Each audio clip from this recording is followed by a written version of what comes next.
Hello students, मेरा नाम है राज लालवानी और आज हम स्टार्ट करने वाले हैं एक्सरे प्रोडक्शंस टॉपिक। तो एक्सरे प्रोडक्शंस हम डिस्कस करेंगे कैसे प्रोड्यूस होती है, उसकी प्रॉपर्टीज़ क्या है, उसकी यूजेस क्या है, कितने टाइप ऑफ एक्सरेज होते हैं, मोसलेस लॉ। सही है। और ये जो सिंध टेक्स्ट बुक जामशुरू है उसका टॉपिक है केमिस्ट्री फर्स्ट ईयर। तो चलें फिर शुरू करते हैं। तो देखें एक्सरे प्रोडक्शन। तो एक्सरेज को हम, सही है, एक्सरेज के दो नाम है। एक X-rays, X-ray means unknown rays. क्यों अननोन रेज? क्यों कि जब एक्सरे डिस्कवर हुए ना तो उस टाइम हमें पता नहीं था कि ये क्या है। ठीक है, तो इस वजह से एक्सरेज का नाम पड़ा। और एक्सरे को डिस्कवर किया था रॉयजन ने। तो इस समटाइम इससे रॉयजन एक्सरे। रॉयजन क्या था? रॉयजन एक जर्मन केमिस्ट था जिसने 1885 में हमें जो है एक्सरे का कॉन्सेप्ट बताया। तो चले रॉयजन ने कैसे एक्सरे को डिस्कवर किया, तो चले हम देखते हैं। रॉयजन ने सबसे पहले एक डिस्चार्ज ट्यूब ली। डिस्चार्ज ट्यूब क्या? एक ग्लास ट्यूब है। सही है। रॉयजन ने एक डिस्चार्ज ट्यूब ली, उससे एक बैटरी के सोर्स के साथ कनेक्ट किया और जो बैटरी का सोर्स है वो 5000 वोल्ट का है। आपको पता है बैटरी के दो टर्मिनल होते हैं, एक पॉजिटिव टर्मिनल, एक नेगेटिव टर्मिनल। सही है। और डिस्चार्ज ट्यूब में होता है कैथोड और एनोड। सही है। और इन्होंने क्या किया कि एक वैक्यूम पंप रखा जिससे एयर रिमूव हो सके। सही है। तो जब उन्होंने कैथोड रेज स्ट्राइक करवाई मेटालिक एनोड से, आप याद रखिएगा मेटालिक एनोड। तो उन्होंने जब कैथोड रे मेटालिक एनोड से स्ट्राइक करवाई तो एक्सरे की प्रोडक्शन हुई।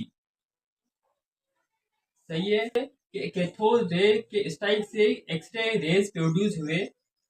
ठीक है, तो एक्सरे प्रोड्यूस हुए कैसे?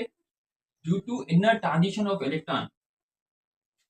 Y X-rays are produced. इसका जवाब क्या है? ड्यू टू इनर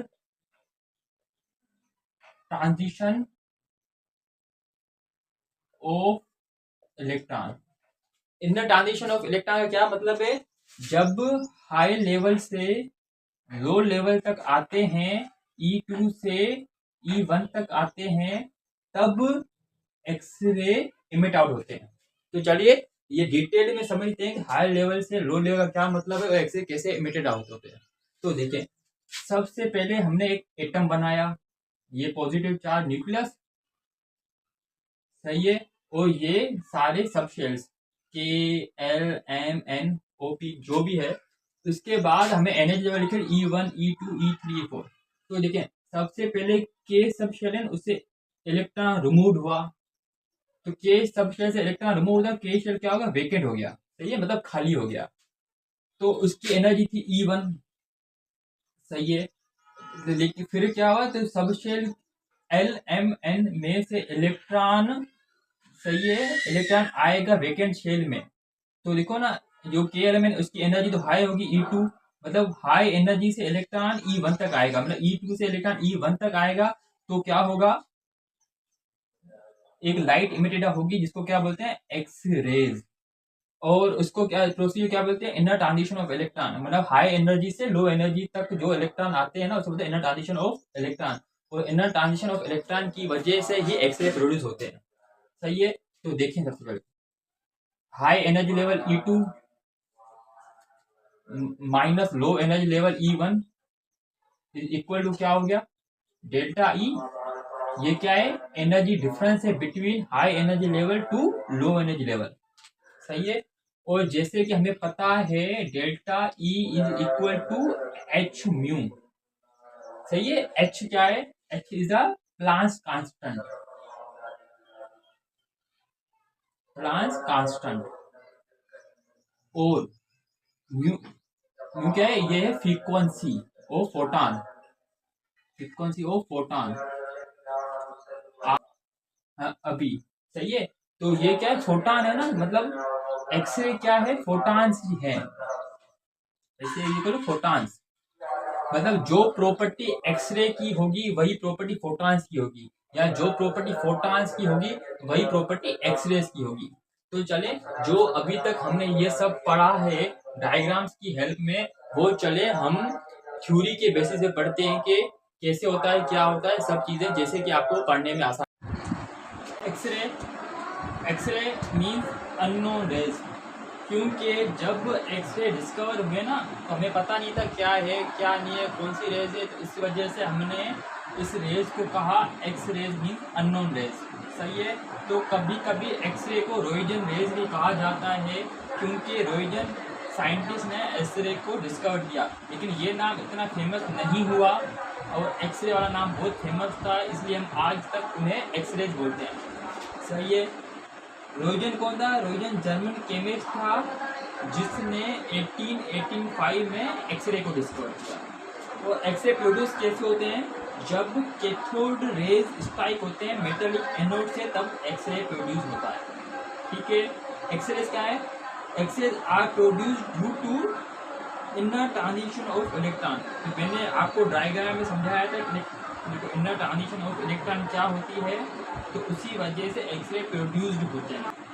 एक्सरे पास हो जाते हैं गिलास से, पेपर से, रबर से, ह्यूमन फ्लैश से, ईटीसी, ये सब चीज़ों से एक्सरे पास हो जाते हैं, except human bones. Human bone से एक्सरे पास आउट नहीं हो जाते, इस वजह से हम एक्सरेज को पिक्चर्ड बोन के लिए यूज़ करते हैं कि पता चले बोन कहाँ से पिक्चर है, कहाँ से टूटा हुआ है। सही है। तो चल अब देखते हैं प्रॉपर्टी ऑफ एक्सरे। तो मैंने ये बताया था कि photon and x-ray are similar. तो क्या होता है? Same as photon. Property of x-ray same as photon होती है, जैसे कि low wavelength, high frequency, very energetic है, इसी वजह से ह्यूमन फ्लैश, रबर, ग्लास से पास आउट हो जाते हैं। Speed same as speed of light 3 × 10⁸ metre per second. Straight line में ट्रैवल करते हैं। फोटोग्राफी फिल्म है, उस पर इमेज क्रिएट करते हैं, इसी वजह से हम देख पाते हैं कि कहाँ से बोन पिक्चर्ड है, कहाँ से नहीं है, क्योंकि हमें इमेज तो फोटोग्राफी फिल्म पे ही मिलती है ना। और ड्यू टू हाई एनर्जेटिक्स, इसकी वजह से ह्यूमन सेल को भी डिस्ट्रॉय कर सकते हैं। ठीक है। इसलिए बोलते हैं जो वुमेन प्रेग्नेंट है ना, उसका एक्सरे नहीं कराया जाता, क्योंकि एक्सरे बेबी के लिए बहुत खतरनाक होते हैं, कि उन्हें इसके लिए उनका क्या कराया जाता है? अल्ट्रासाउंड कराया जाता है। अल्ट्रासाउंड, इसलिए उनका अल्ट्रासाउंड करवाया जाता है। चलो जी, यूजेस ऑफ एक्सरे। एक्सरे मैंने अभी बताया कि एक्सरे फ्रैक्चर्ड बोन के लिए यूज होता है। जो बोन टूट गए हैं, हमें तो नहीं पता ना कहाँ से टूटा है, कहाँ से नहीं टूटा है, तो जब हम एक्सरे पास आउट कराते हैं फोटोग्राफी फिल्म पे, तो हमें एक इमेज मिलती है, वो इमेज देख के पता करते हैं कि एक्सरे में जो क्या आया है, बोन कहाँ से टूटा हुआ है, फ्रैक्चर्ड। सही है। बुलेट इन फ्लैश, जब भी इंसान को या किसी को गोली लगती है ना, हमें क्या पता गोली बॉडी में किस पार्ट में है, तो हम उसका एक्सरे करवाते हैं और फिर पता चलता है कि अच्छा बॉडी के इस रीजन में बुलेट जो फंसी हुई है। डिफेक्टिव टीथ, ना एक्सरेज डेंटिस्ट यूज करते हैं कि हमें पता चले कि कौन सा टीथ डिफेक्टिव है और कौन सा नॉर्मल टीथ है। सही है। एक्सरे एयरपोर्ट्स में जो है, आपने देखा होगा तकरीबन जो हम एयरपोर्ट्स वगैरह में जाते हैं, या आपने मूवीज़ वगैरह में देखा होगा कि जो है ना बैग को या कोई भी आपके पास जो चीज़ें हैं उनको आपको ना एक मतलब लेडार से जो है ना गुजारना पड़ता है, वो वहाँ से चलता रहता है। तो आप जहाँ गुजारते हैं ना, वो एक्सरे मशीन उसको स्कैन करता है कि उसके अंदर कोई मतलब वेपन तो नहीं है या कोई शार्प चीज़ तो नहीं है जिससे दूसरा को खतरा हो सके, तो वो सारे एक्सरेज के थ्रू डिटेक्ट करते हैं। अगर कोई भी वेपन वगैरह होता है ना, तो रेड लाइट जलती है, या कोई वॉइसेस जनरेट होती हैं, सही है, या अलार्म वगैरह जनरेट होता है, जिसे पता चलता है इसके अंदर कोई ना कोई मेटलिक शार्प ऑब्जेक्ट मौजूद। उसके बाद टाइप ऑफ एक्सरे, दो टाइप के एक्सरे होते हैं, एक के सीरीज, एक होती है एल सीरीज। ठीक है। के सीरीज जो होती है वो हाईली एनर्जेटिक होती है, क्यों? कि जो एनोड जो बना हुआ है ना मेटालिक ओनर, उसका एटॉमिक नंबर हाई होता है, तो एटॉमिक नंबर हाई होता है तो उसकी एनर्जी हाई होगी, और जब एटॉमिक नंबर एनोड का हाई होगा तो उससे जो एक्सरे फॉर्म होंगे उसको क्या बोलते हैं हम?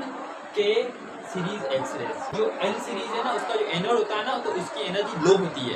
तो जब उसकी एनर्जी लो होती है तो इसमें जो एक्सरेज फॉर्म होते हैं ना, तो जो एक्सरे फॉर्म होते हैं तो उसको बोलते हैं एल सीरीज एक्सरेज। मतलब क्या हुआ कि एटॉमिक नंबर है ना, सही है, या नंबर ऑफ प्रोटॉन, बात दोनों में सेम है, वो डायरेक्टली प्रोपोर्शनल है एनर्जी के। अगर एटॉमिक नंबर ज़्यादा तो एनर्जी ज़्यादा, एटॉमिक नंबर कम तो एनर्जी कम। मोसले लॉ 1930 में दिया था, ठीक है। और मोसले ने क्या किया था, मोसले ने रिलेशनशिप बताई थी between atomic number and X-rays के दरमियान, सही है।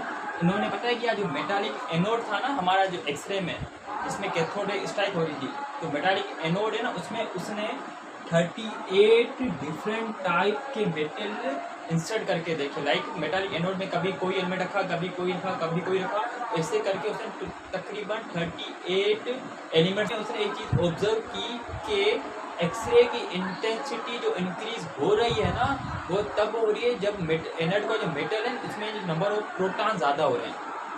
मीन्स जब नंबर ऑफ प्रोटॉन्स ज़्यादा हो रहे हैं ना, तो नंबर ऑफ प्रोटॉन ज़्यादा हो रहे हैं तो क्या हो रहा है, इंटेंसिटी ऑफ एक्सरे बढ़ रही है, इंक्रीज इंटेंसिटी ऑफ एक्सरेज। तो मोसले ने ऑब्जर्व किया कि number of protons of anode बढ़ रहे हैं तो इंटेंसिटी ऑफ एक्सरे ज़्यादा हो रही है, ठीक है। और नंबर ऑफ प्रोटॉन्स क्या होते हैं, जिसको हम बोलते हैं atomic number. Number of proton is called atomic number, जिसे हम जेड से जोनोट करते हैं, जेड, और यहाँ पे लाइन लगा देते हैं, राइट। तो इसने ये बताई कि frequency is directly proportional to atomic number, सही है कि फ्रीक्वेंटली मतलब इंटेंसिटी ज़्यादा हो रही है, ठीक है। तो ये नंबर बहुत ज़्यादा बड़ा था, तो उस ज़्यादा बड़े नंबर को कम करने के लिए हमने यहाँ पे क्या लिखा है, स्क्वायर रूट लगा। तो यही है मोसलेस लॉ। तो आज का हमारा जो टॉपिक है एक्सरे, वो यहाँ पे कंप्लीट होता है, और दोबारा मिलते हैं कल को नए टॉपिक के।